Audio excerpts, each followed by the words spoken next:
everyone, welcome to my channel. I'm Dr. Primrose ZJ Lima. I post content about academics, career, and adulting. And in today's episode, I'm going to be speaking to you about 5 key points I think you need to consider before making the decision to go to grad school. Now, within the South African context, a lot of people are admitted to general degrees first before they can actually qualify to get an honors qualification. So this video refers to honors, masters, and PhD level studies as grad school. I am aware that there are some programs that allow students to pursue their studies for at least 4 years and then they come out with an honors, but there are fewer of those than those that do not.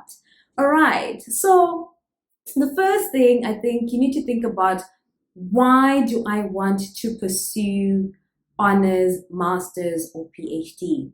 And in relation to honors, oftentimes I realize that a lot of people, myself included, I did this, pursue their honors because they are afraid of being unemployed in the first year post-graduation. And I think it's totally fine to do so, but to make sure that you don't find yourself in the position that you're fearing now, when you finish your honors, you have to make sure that you are pursuing your honors degree strategically. So what field do I want to do my honors in is a major question you need to ask yourself, and you need to be aware of how that can catapult you into the space that you want to be in career-wise, post-graduating.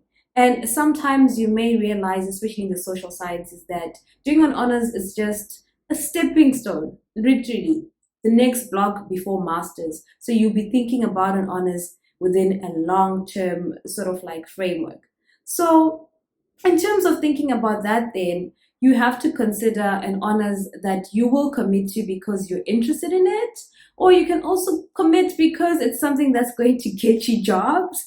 And it helps to apply for an honors in an area that you studied in your undergraduate studies, because usually that is what is required, and you should achieve a particular minimum of results. It's, for example, 65% average across all your courses, but sometimes even 70% could be the average that, the universities are seeking from you. So think about it deeply in terms of what do you want to pursue your honors in.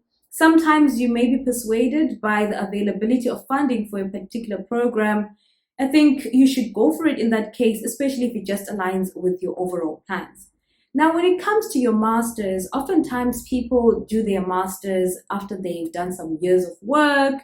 Some people do their masters straight after honors. So these people are usually motivated by varying, interests and reasons. So more often than not, people that choose to do a master's because of their line of work have had the opportunity to see where their career trajectory has taken them or where it might be taking them. So sometimes they get to choose to do a master's in an area that they didn't formally specialize in. For example, people that go out to get masters in business administration or masters in public health, some of them did not necessarily study, for example, in the faculties of commerce or the sciences, respectively. Now, people like myself who proceed from honors to masters are more likely to linger around the same field of study or the same faculty. So, for example, because my undergraduate gave me a base of international relations and gender studies, I did do an honors in gender and transformation, but I came to realize that my interests were not being served. And so when I did my master's, I actually applied to do a master's in international relations. And later on, I ended up being able to work in a space where I was applying my international relations knowledge. I was working in a Ministry of Foreign Affairs. So when I thought of doing PhD, by default, I fell into international relations and political studies because that was my line of work. I was enjoying what I was doing, and I saw myself in this field for the rest of my life. Now, when some people choose PhDs or masters or even honors, sometimes it has nothing to do with what discipline or what subject is the love of my life. Some people are purely driven by funding, the existence of funding. Some people are purely driven by the promise of money in a particular field when they finish. Some people are driven by just curiosity, in terms of, okay, because nowadays, for example, technology is a big thing, the use of social media is a big thing. Why don't I just pursue something that is in line with trends? So sometimes trends can actually motivate people as opposed to, what they thought about in terms of their own career identity and as opposed to what they would have studied in earlier stages, but it can also be just a mix of reasons or a mix of interests. Now, I think that just in case you are doing an honors, master's, or PhD because you want to be one degree hotter, I would like to discourage you from just doing that. Yes, these are accolades. Yes, you get more certificates. Yes, you might get more recognition here and there, but those should not be strong motivators. But I mean, if you've got the time and money, why not? Who am I to tell you what to do with your resources? Now, I think we should aim to come out stronger. So, for example, I enjoy doing research and writing. I enjoy engaging in dialogue about political matters. So, I made sure that by doing a master's by coursework and dissertation, I was immersed in such issues. Some people, however, just want to do a master's because they're interested in doing research and having a dissertation, and that's just it. Then you can also do the same. I also know that some people, even after doing a master's that has coursework within it, also want to do PhDs that are infused with coursework. And I think that's totally fine. I did mine by research purely because of the funding that was available in the university at which I was admitted. And I think I was quite curious to know about how it feels to also do, your coursework within a PhD program. However, you can also be limited by the reality that you might actually have a time frame that you have. So you're giving yourself 1 year for honors, 2 years for masters, or 1 year for masters, 3 years for PhD or more years. So it just depends on the time that you've set. It will also help you to sort of like think about the program that you want to pursue. And oftentimes this also leads to your decision in terms of the choice of institution, even the choice of supervisor, because you have to make sure that the institutions you're applying to, as well as the supervisors that are going to be working with you, also subscribe to the same amount of time or to the nature of the research that you want to be undertaking. All right. So in terms of just thinking about what you want to do in grad school, I think you also need to think about what kind of supervisor you are looking for. A supervisor, or rather supervision in general, can make or break you. This influences how you go through the research journey when you're doing your honors research project, your master's dissertation, or your PhD thesis. So you need to think seriously about the type of person you're looking for. You need to look for a supervisor who's got a good track record in terms of having a lot of students that graduate. You need to make sure that supervisor's research aligns with your interests, or that you try and peg your interests to the kind of research that they are familiar with, because of course you need to get the best out of them. Another thing you need to think about when you're choosing a supervisor sometimes is, do they have research funds? You've got some university professors who just have a bulk of, sources of income that allow them to supervise many students that have many research projects they're working on. So if you're very interested in that, you might want to make sure that you look out for such supervisors. And also, look out for a supervisor who's well published, who's done research, so that you can also tap into their work, but also you can write about their work and get them to critique what you're actually saying. And that sharpens you as a thought leader, or rather as an intellectual in general. And then coming to supervisors as well. Sometimes some supervisors are just good at delivering talks, seminars, lectures, you name it. And you need that type of person because you want to be able to engage with them freely. You want to be able also to follow whichever spaces they speak at, so that you gather more information. These might also mean that this type of supervisor is well connected in terms of with the rest of academia, or with people out there in think tanks, and broadly, people that contribute to research in your field.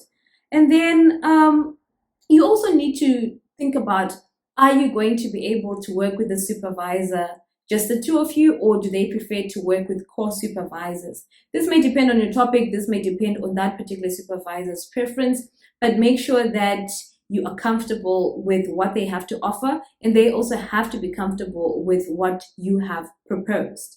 Now, when you're doing your honors, you are quite inexperienced when it comes to research.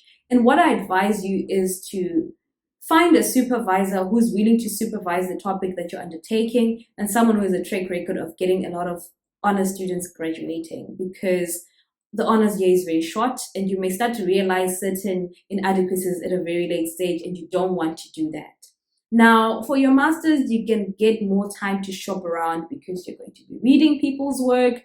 You might be pursuing a master's or a PhD in the same department you were in or in the same university. You give yourself time to actually do more research on this kind of person. And sometimes you might be lucky enough to just decide that the person you worked with at honors is the right person to work with at master's level. Now, make sure that you attend seminars or go to spaces in which people actually speak about their work and express interest in taking in students. This usually happens during orientation sessions, or you might actually do your own shopping around, visit different departments and talk to different examiners, talk to different potential supervisors, but sometimes you may not find them in their offices. So drop them an email, do whatever you can to try and make sure that you reach out to many people before you make a final decision on where you're applying to and the person you want to work with as a supervisee. All right. So I think also you have to have something definite, not necessarily your topic or research questions, but when you approach these people, you need to let them know what you bring to the table. So you should be able to speak within one, at most 3 minutes, about why you are interested in this particular field of study, this particular research. What are your strengths in terms of what you've written on the courses you studied? Or what do you bring in terms of your professional experience that you think is worthy to add in terms of academic research? And also, at best, find ways of aligning the research topic you're proposing verbally at this stage or in writing with the work that this potential supervisor has done. Otherwise, both of you will just be speaking very different languages and you may not be able to, agree on any terms. And that means that you may not be able to score a supervisor in the needed time before you can actually apply and study. And also, I think that you also need to then define your main goals, right? Besides me being an international relations enthusiast, I got the highest marks in the peace building course, and I'm highly motivated to work with groups that look at peacemaking within the Southern African development community. What else do I bring to the table, right? What are my main goals? So do I want to work in diplomacy? Do I want to work in peacekeeping within the United Nations? Or do I want to work in a theory-based area, which of course here means that you want to be in academia? This helps because sometimes people take you on as a supervisee because you have the potential, for example, to work with them as a teaching assistant, to work with them as a co-convener or co-lecturer. And also you might be able to be part of some of the research projects that they're working on. So make sure that you've got multiple things that you identify as your goals. And it's okay not to have too much that speaks into the supervisor's projects because you also don't want to be in each other's face, but to show that you've got a career identity that is shaping up, that you've got a roadmap, and something that shows that you will definitely commit and finish. Because supervisors, in as much as you want to start and finish, are also looking for people that want to start and finish because it spoils their record if you don't. It spoils their record if the relationship is not working well. And it also spoils their record if they're not ticking boxes in terms of having more students that they've supervised over the years. So also think about what kind of university you are looking for. Locally, where you're based, within the same country, within the same continent, do you want to move abroad? What kind of funding are you looking for and where are you likely to get those funding packages? And are there specific facilities that you're looking out for? For example, people in tech or in different science or experiment-based fields, you might have to think very deeply about it and do your research around where best you will be able to undertake your postgraduate studies in terms of your exposure and your experience in the relevant field. Also, what kind of university accommodates your style of learning? A lot of people are based in a country, they don't want to move, but they want to study with a university that is elsewhere. So in this regard, you might want to fixate much of your research on universities that already work on an online-based format. I initially tried to work with a university that is very traditional, where people have to be there on a full-time basis. I committed to speaking to my supervisor over the phone every now and again, but I felt the strain of being off campus because I didn't have the requisite materials I needed from time to time. A lot of workshops were not online rather. And so I suffered for the most part. But I think that things have changed post-COVID. I think a lot of universities are flexible with working in a hybrid format and having content both on and offline. So also in terms of your style of learning, I think it's very important to think about the track record of a university. There are universities that are notorious for really like dragging it and making sure that you only finish your PhD in 5 to 10 years.